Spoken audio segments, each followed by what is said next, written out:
I'm talking about adding humor to the business presentation that reinforces your message. And what I basically say, David, is that you don't need to be funny to be funny. And by that, I mean, all you have to do, but you need to do it in a disciplined way, is capture the humor that you see around you. And almost certainly in the last few days when you were doing podcasts or you were interacting with other people, you said something that put a smile on their face. Quite likely, you don't recall what that was. But what I'm saying to you and to others is that when you say something that puts a smile on someone's face in the future, just capture it, write it down, put it into your iPhone notes or Android or whatever it is. And the idea is you don't know when you're going to use it, but what you do have is now you got a little bit of humor that I may be able to use sometime, someplace, somewhere. I'll just give you one little example on this. I speak a lot to improve people performance and productivity with a smile, as I said.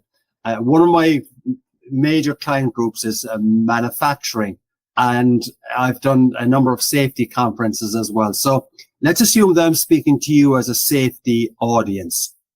And I use the definition of safety. It's not my one, but I heard it sometime somewhere that, all right, your objective as a safety group is you want your people to come into work with 10 fingers and toes and leave with 10 fingers and toes.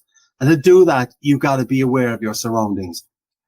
A few weeks ago, I went to collect my darling granddaughter from soccer practice. We were taking her for overnight.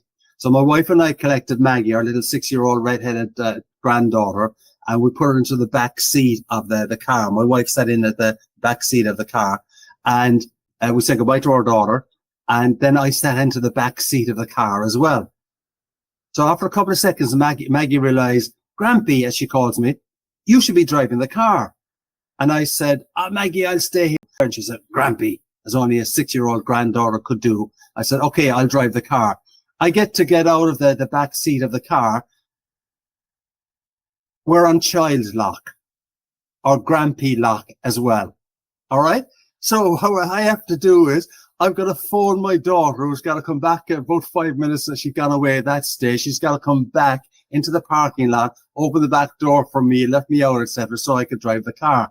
Now, what has that got to do with safety and as you as a manufacturing or safety audience? The bottom line, gang, is that you need to be aware of your surroundings. And if you're not aware of your surroundings in a dangerous environment, you're going to get into trouble. So the question for you as a safety or manufacturing audience is, what are the child locks that you're not paying attention to in your environment?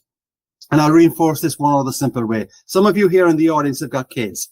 You probably are putting them into the back seat of the car this morning, drove them over to kindergarten or play school. When you're doing that tomorrow, just remember, wow, the child locks. What are the child locks that could cause me trouble in the workplace? Or some of you may not have kids, but you'll be at the traffic lights tomorrow and you'll see a family beside you with the kids in the back seat strapped in. And you can say, I must discuss with my team as well.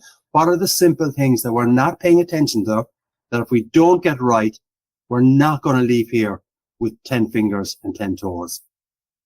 So cut that as now the performance. You're now back as David, okay?